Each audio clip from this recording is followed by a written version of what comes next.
So for the moment, we got the coach part implemented pretty well. Let's now move on to requests. And with that, I mean that we can, for example, contact a coach and send a request from this page. Now, at the moment on this page, we always get a warning, but that warning will go away soon. So for the moment, we can ignore that. Because that warning should go away as soon as we replace this text here in the contact coach component with some actual HTML markup. So let's do that. In here, I want to render a contact form. So of course, a form element sounds about right to be rendered here. And in that form, I want to provide two inputs. One for an email address, which a user can enter to let the coach who is being contacted know how to contact the user. So therefore, we want to leave our email address. And we also want to send a message along with the email address to the coach we're contacting. So therefore here, I'll add a div. And in that div, add a label which says your email and which is for an element with an ID of email. And that's the next element I add thereafter, an input field of type email with an ID of email, which is added below this label. And then we can have another div here like that. And in that div, I want to have another label for, let's say, the message. So for an element with ID message. And I say message in that label. And then we want to render a text area here, let's say, so that the message is can be multi-line and it's a bit easier to enter longer texts. So therefore here I'll have 5 rows, let's say, and give this an ID of message. And then below that, I'll add another div with an ID, with a class of actions, which will be important for styling later. I will provide some styles to you though. And in there, I want to render a button. And of course, here we can use our base button component, which we created a while ago. And in there, say send message. Now to these other divs, I actually want to add a class of form control. So add that to the first and the second div that holds an input. And now we can add some styling. So for that, let's add scoped styling.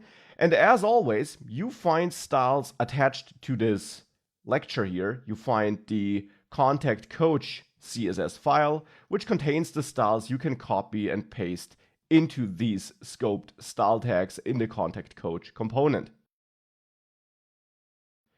And that will give this form some general styling.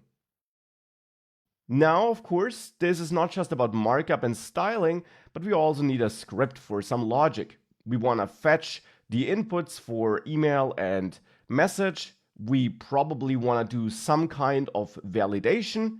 It's up to you if it should be as detailed as on the coach registration page or not, but some validation won't hurt.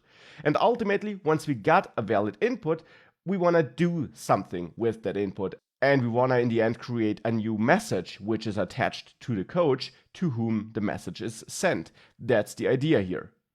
So therefore, in the script, I'll start by adding some data, because we definitely want to manage some data here.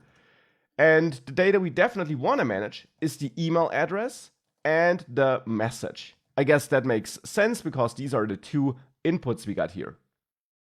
But in addition to that, here I will also add a form is valid data property and set it to true initially. And this should be set to false if either the email address or the text area is invalid. So as a next step, we can add methods here to this object here, to this component config object. And a submit form method sounds about right, because that's the method that should be triggered when the form is submitted. And of course, we can therefore add a submit event handler to this form and prevent the browser default, as we did it many times before in the course, and then point at submit form when this form is submitted. So inside of submit form, I now want to validate, and if the data is valid, create a new message, or ensure that a new message is created somehow.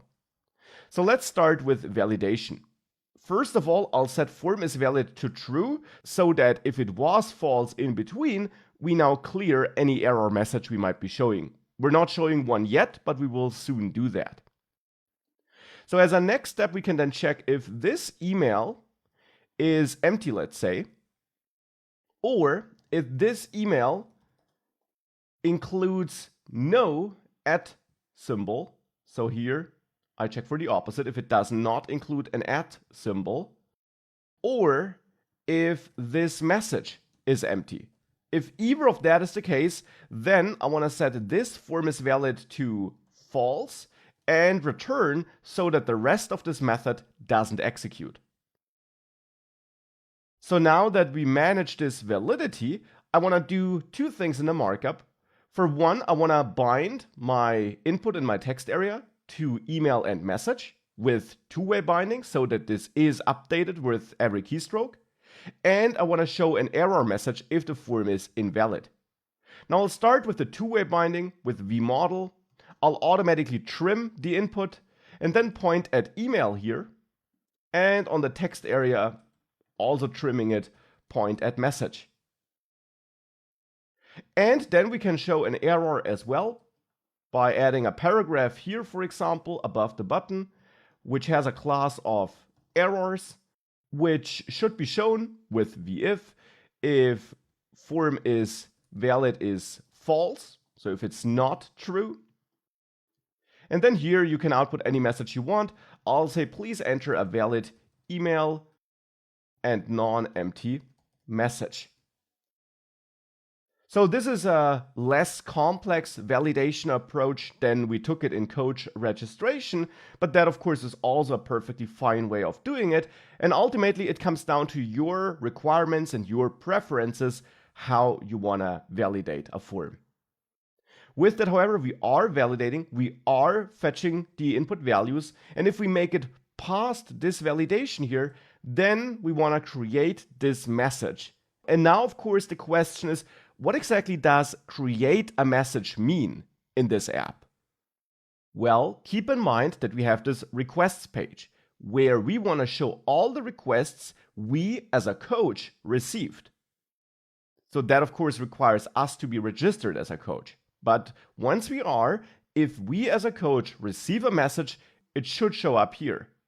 And that, of course, means that in the end, a message, a request, is just another piece of data we want to manage in this Vue application and therefore probably with Vuex. So let's do this in the next lecture.